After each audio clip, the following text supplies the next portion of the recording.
Student पढ़ने जा रहे हैं रासायनिक संयोजन के नियम के अंतर्गत दूसरा नियम स्थिर अनुपात का नियम। इस नियम को जरा ध्यान से आप सभी स्टूडेंट समझने का प्रयास करेंगे। इसके नाम में स्थिर शब्द है और उसके बगल में अनुपात लिखा हुआ है। और स्थिर का मतलब आप सभी लोग जानते हैं नियत। क्या नियत? अनुपात नियत। और किस चीज़ का अनुपात नियत होगा इसको समझाने के लिए हम यहाँ पर एक एग्जाम्पल का सहारा ले रहे हैं, जिसके माध्यम से हम इस नियम को और इसके स्थिर अनुपात के विचार को समझा पाएंगे। ध्यान दिया जाए। एक एग्जाम्पल, जैसे हम जल का बात करते हैं, सबसे पहले तो आपको नियम याद दिला दे कि आप स्थिर अनुपात का नियम पढ़ने जा रहे हैं, जिसका प्रतिपादन जेल प्राउस के द्वारा 1799 ईस्वी में किया गया। और यह नियम बतलाता है कि किसी रासायनिक यौगिक का निर्माण हमेशा समान तत्वों से होता है और उसके समान भारानुपात में संयोग करने के फलस्वरूप होता है। यह इसके बनाने की विधि या प्राप्ति के स्रोत पर निर्भर नहीं करता है। मतलब हम क्या कहना चाहते हैं, इसको दो एग्जाम्पल से समझा रहे हैं। ध्यान दीजिए। जैसे कि जल, इस जल का निर्माण हमेशा दो तत्वों से होता है, एक हाइड्रोजन से और एक ऑक्सीजन से। अगर हम भार के हिसाब से अगर हम इसके संगठन का अध्ययन करना शुरू करें तो आप सभी स्टूडेंट को इतना नॉलेज हो गया है कि हाइड्रोजन का परमाणु भार 1 होता है और ऑक्सीजन का 16। तो यहाँ 2 हाइड्रोजन के चलते 1 × 2, एक ऑक्सीजन के चलते 16। तो हम समझाना चाहते हैं कि आप ध्यान दीजिए, भार के हिसाब से ये अनुपात हो गया 2:16, अर्थात 1:8। यानी प्रत्येक हाइड्रोजन का 1 ग्राम ऑक्सीजन के 8 ग्राम से और 2 ग्राम जो है 16 ग्राम संयोग करता है। यानी इसका भारात्मक अनुपात इस यौगिक में हाइड्रोजन ऑक्सीजन का 1:8 है। हम क्या समझाना चाहते हैं, ज़रा ध्यान दीजिए कि जल 2 तत्व से मिलकर बना होता है। एक तत्व है हाइड्रोजन और एक तत्व है ऑक्सीजन। और इस हाइड्रोजन ऑक्सीजन का भारात्मक अनुपात 2:16 अर्थात 1:8 है। आपको बता दें कि जल किसी भी स्रोत से लाए, नदी से, तालाब से, झरना से, कुआं से, सागर से, महासागर से, हिंदुस्तान से, पाकिस्तान से, इंग्लैंड से, फ्रांस से, पेरिस से, कहीं से लाए, जल हमेशा हाइड्रोजन ऑक्सीजन से मिलकर बनेगा। जल में हाइड्रोजन और ऑक्सीजन का जो भारात्मक अनुपात होगा वो 2:16 अर्थात 1:8 होगा। हम इस एग्जाम्पल के मदद से आपको ये समझाना चाहते हैं कि हम नदी का जल लाए, कुआं का जल लाए, तालाब का जल लाए, हिंदुस्तान से लाए, पाकिस्तान, इंग्लैंड, कहीं से सैंपल उठाकर लाए, जल हमेशा 2 ही तत्वों से मिलकर बनेगा, हाइड्रोजन ऑक्सीजन से। और इस हाइड्रोजन ऑक्सीजन का भारात्मक अनुपात हमेशा 2:16 अर्थात 1:8 होगा। तो आपका नियम क्या कह रहा है समझने का प्रयास कीजिए। कह रहा है कि किसी रासायनिक यौगिक का निर्माण, रासायनिक यौगिक हमारे पास अभी जल है, किसी रासायनिक यौगिक का निर्माण हमेशा समान तत्व से होता है और उसके समान भारानुपात में संयोग करने के फलस्वरूप होता है। यह इसके बनाने की विधि या प्राप्ति के स्रोत पर निर्भर नहीं करता है।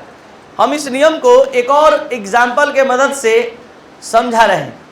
ध्यान दीजिए। तो यहाँ ध्यान दिया जाए, ये दूसरा एग्जाम्पल जो हम देने जा रहे हैं, यहाँ ये दूसरा एग्जाम्पल है कि थोड़ा देर के लिए आप सभी स्टूडेंट मान लीजिए कि आप प्रयोगशाला में हैं, लैब में हैं और आप कार्बन डाइऑक्साइड बनाने जा रहे हैं। क्या बनाने जा रहे हैं? क्या आप लोग को पता है कार्बन डाइऑक्साइड में कौन कौन तत्व है? Carbon, oxygen. कार्बन का परमाणु भार 12 होता है और ऑक्सीजन का परमाणु भार। तो यहाँ पर इस कार्बन डाइऑक्साइड में कार्बन और ऑक्सीजन के भार का अनुपात 12:32 है। 2 ऑक्सीजन का 16 × 2, तो 12:32 अर्थात 3:8 है। 4 से हमने कटा दिया, 3:8 है। आपको बता दें कि आप थोड़ा देर के लिए मान लीजिए कि आप प्रयोगशाला में हैं और आप कार्बन डाइऑक्साइड बनाने जा रहे हैं। तो आप लोगों में से कोई स्टूडेंट ये सोच रहा है कि नहीं, हम कैल्शियम कार्बोनेट से गर्म करके, कैल्शियम कार्बोनेट को गर्म करके हम कार्बन डाइऑक्साइड गैस बनाएंगे।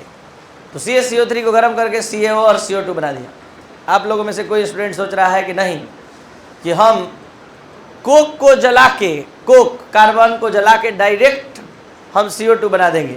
तो ये CO2 का दूसरा नमूना है, दूसरा सैंपल है, दूसरे स्टूडेंट के द्वारा बनाया हुआ। पहला सैंपल ये था और तीसरा जो तरीका है कार्बन डाइऑक्साइड बनाने का, हमारे और आपके शरीर में लगातार एक प्रक्रम हो रहा है, श्वसन।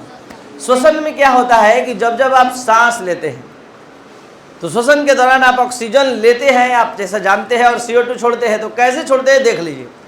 हमारे और आपके बॉडी में ग्लूकोज स्टोर है। जैसे ही आप ऑक्सीजन लेते हैं वो ऑक्सीजन जाकर ग्लूकोज से रिएक्शन करता है, C6H12O6 से 6O2 रिएक्शन करता है, और रिएक्शन करके 6CO2 + 6H2O और 38 ATP बनाता है। 38 ATP बनाता है।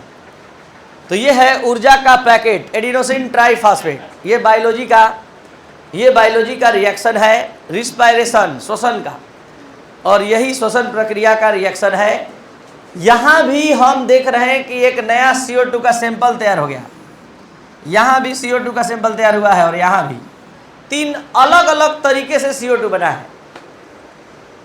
और चौथा तरीका है कि आप कैल्शियम कार्बोनेट लिए, कैल्शियम कार्बोनेट, और उसमें अम्ल डाल दिए HCl।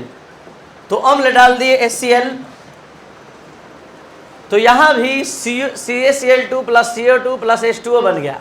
तो देख सकते हैं एक और तरीके से CO2 बना, एक और तरीके से CO2 बना है। ठीक है, तो यहाँ पर 4 अलग अलग विधि से हमने CO2 बनाया, और सभी CO2 के सैंपल को मैंने लिया। तो क्या देख रहे हैं कि सभी CO2 का निर्माण, सभी CO2 का जो निर्माण हुआ है वो कार्बन और ऑक्सीजन से ही हुआ है। और सभी सैंपल में कार्बन और ऑक्सीजन का अनुपात 12:32, अर्थात 3:8, जो एक सरल अनुपात है। तो इस एग्जाम्पल के माध्यम से हम आपको क्या समझाना चाहते हैं, यही ना कि किसी कार्बनिक यौगिक का निर्माण हमेशा समान तत्व से होता है और उसके समान भारानुपात में संयोग करने से फलस्वरूप होता है। यह इसके बनाने की विधि या प्राप्ति के स्रोत पर निर्भर नहीं करता है। हम किसी भी मेथड से कार्बन डाइऑक्साइड बनाए, चाहे कैल्शियम कार्बोनेट को गर्म करके, बाद में खेलिएगा, पढ़ाई कीजिए, कैल्शियम कार्बोनेट को गर्म करके, कोक को जलाकर, या श्वसन प्रक्रम से, या कैल्शियम कार्बोनेट का अम्ल से अभिक्रिया करा के, HCl से अभिक्रिया करा के, 4 अलग अलग तरीके से, अलग अलग एक्सपेरिमेंट से CO2 का सैंपल हमने प्राप्त किया। और चारों सैंपल लेकर जब हमने निरीक्षण किया तो देखा कि कार्बन का 12 ग्राम ऑक्सीजन के 32 ग्राम से ही संयोग कर रहा है, अर्थात 3:8 के हिसाब से संयोग कर रहा है। तो हम बार बार यही समझाना चाहते हैं कि देखिए, इस एग्जाम्पल में हम ये समझाने का प्रयास किए कि जल कहीं से लाए, किसी स्रोत से लाए, किसी देश से लाए, लेकिन जल का निर्माण जब होगा तो हाइड्रोजन और ऑक्सीजन से। अब खोलिए, और हाइड्रोजन और ऑक्सीजन का भारात्मक अनुपात उस जल के सैंपल में 2:16, अर्थात 1:8 है। उसी तरह से कार्बन डाइऑक्साइड किसी भी विधि से बनाइए, डायरेक्ट कैल्शियम कार्बोनेट को गर्म करके, या फिर कोक को जलाकर, श्वसन द्वारा, या कैल्शियम कार्बोनेट को HCl से विक्रिया करा के, जैसे भी,